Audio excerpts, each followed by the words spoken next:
Famille, je sais que beaucoup parmi vous se posent des questions. Les coranistes, comme Jeff par exemple, d'où ont-ils eu les explications des versets coraniques et d'où est-ce que ça sort et par qui est-ce qu'ils ont appris ces différentes explications?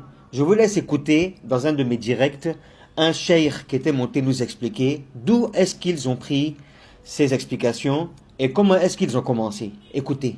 Le frère qui vient de parler, c'est Lavar, il avait parlé de prescription. Avec, en soulevant une polémique que les économistes mettent souvent en avant. En principe, ici, Jeff ne fait que faire le perroquet des émissions d'un savant qui s'appelle Mohamed Chahrour. Mohamed Chahrour, il est décédé il y a 2 ou 3 ans, c'est un Syrien. En réalité, c'est lui qui est le vrai relanceur du mouvement coraniste dans notre époque contemporaine. Il s'appelle Mohamed Chahrour. Et c'est lui qui, dans ses livres, il a écrit 4 livres, il n'a pas écrit beaucoup, mais dans ses livres et dans ses vidéos YouTube, il a dit il y a différence dans le Saint-Coran entre Farida et Kitab. Quand Allah dit Kataballahu ou Kutiba alaykum siyam, il dit que Kataba, c'est prescrire. Et Farada, c'est rendre obligatoire. C'est lui qui a été le premier. Donc, qu'est-ce qu'il a dit? Il a dit, comme Allah dit, Inna salata kanat ala al-mu'minina kitaban, la prière est une kitab. Laysa farida, il dit que la prière n'est pas obligatoire. Il dit c'est kitab. Quand Allah dit Kutiba alaykum siyam, que le jeûne n'est pas obligatoire, c'est une prescription. Donc, si Jeff est en train de faire le perroquet, il mélange les sujets aujourd'hui, ça ne vient pas de lui. Il est en train d'écouter Chahrour dans les vidéos YouTube et puis il vient faire semblant que c'est lui qui est en train de faire des réflexions. Mais celui qui ne connaît pas là où il puise, sinon il ne fait que faire de copier-coller. Maman Chahrour voit que ça sur YouTube aujourd'hui. C'est lui actuellement, c'est-à-dire il a fait un bouleversement mondial. Il a été invité, il a fait sa vie en Russie. Après, quand il a commencé son mouvement-là, les Occidentaux l'ont récupéré, ils l'ont financé. Il était invité à Paris, à la Sorbonne, à Londres.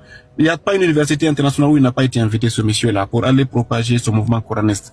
Et il est revenu en Syrie et il a fondé une grande école.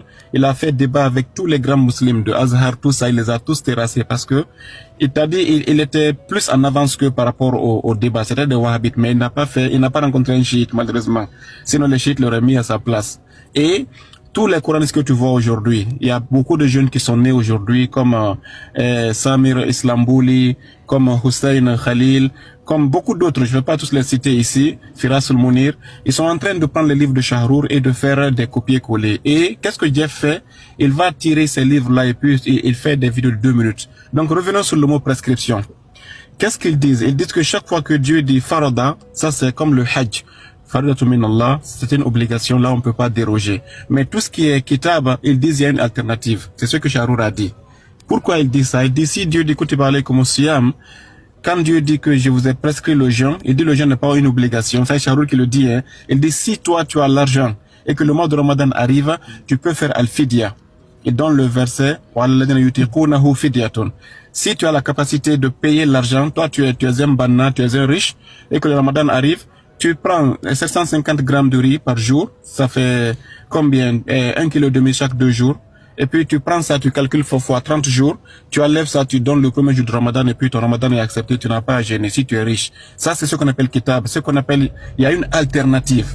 Ça c'est Chahrour qui l'a inventé, hein, que chaque fois que Dieu dit kutiba alaykum, c'est que si tu lis en bas, tu verras il y a une forme d'alternative, c'est une option, c'est pas une obligation. Il dit par exemple ici, al-jihad kitabun, que le djihad c'est une prescription, que l'alternative c'est quoi? S'ils disent qu'ils veulent la paix, laisse le djihad. Donc Chahrour, je ne vais pas rentrer dans tout ce qu'il a dit, c'est comme par exemple ici la prière. La prière est une prescription. Quand tu dis à Chahrour, mais quelle est l'autre prescription? Il dit c'est al-zikr. Donc il a sémé une forme, il a créé une forme de usul al-fiqh jadid. Faqat mabna al-Quran la al-hadith. Et si Jeff aujourd'hui il vient te dire que non, il y a prescription, il y a obligation. Il fait l'amalgame de ce que Chahrour a inventé il y a une 30aine d'années. Donc ici, chaque fois que tu verras le Saint-Coran, Kutiba alaykum ou Kitaban mafroudan, etc., mawqutan, c'est que, selon la vision de Chahrour, ce n'est pas une obligation, mais c'est une prescription avec un choix d'avoir une autre alternative de ne pas faire la première prescription. Voilà un peu la philosophie des Coranistes. Si tu comprends pas ça, même si vous parlez 1000, on ne va pas les comprendre. Voilà pourquoi je commence par ici. C'est pour vous outiller. Quand vous les entendez dire Farida, c'est obligation. Quand vous les entendez dire Kitab, c'est prescription. Et Farida, c'est kun fayakun. Il n'y a pas de plan B. C'est juste la Farida, tu fais ce qu'Allah a dit. C'est comme par exemple dans l'héritage là, quand Allah dit par exemple les zakari misl hadil unsayayn, et puis il dit wa in kanat faqasnatayn, à la fin il dit faridatu min Allah. Ça c'est une obligation d'Allah, on ne change pas l'héritage. Mais quand Allah dit kitabun mawqutan aw kutiba alaykum, c'est qu'il y a un plan A, il y a un plan B. Si tu veux tu jeûnes, si tu veux tu donnes l'argent, si tu veux tu fais le djihad, si tu veux voilà tu choisis la paix. Donc voilà, d'abord ça c'était la phase introductive par rapport à ce que le frère avait posé la question sur la prescription. Donc prescription ici, ça n'est pas, n'allez pas dans le sens de Robert pour voir qu'est-ce qu'il veut dire. C'est pas de ça il parle. Il parle de la définition istilahi que Shahrour a inventée il y a une trentaine d'années. Ahsan, Maulana, vous avez entendu. En fait, cette personne-là a été utilisée par les Occidentaux là pour venir nous nyarami ici. Et donc ces personnes qui sont fainéantes là, qui ne veulent pas suivre les hadiths du prophète Muhammad sallallahu alayhi wa sallam, qui eux, Ahlul Bayt salamullahi alayhim ajma'in, ont fait tout ce qu'il faut pour nous expliquer chaque verset coranique, pour qu'on suive la sunna du prophète Muhammad sallallahu alayhi wa sallam, et nous avons ces personnes-là qui viennent pour tout gâcher. Et vous allez voir d'autres malheureusement qui les suivent parce qu'ils sont fainéants. Ils n'aiment pas prier, ils aiment se nier, ils aiment foutre n'importe quoi. C'est ces personnes-là qui vont les suivre, hein.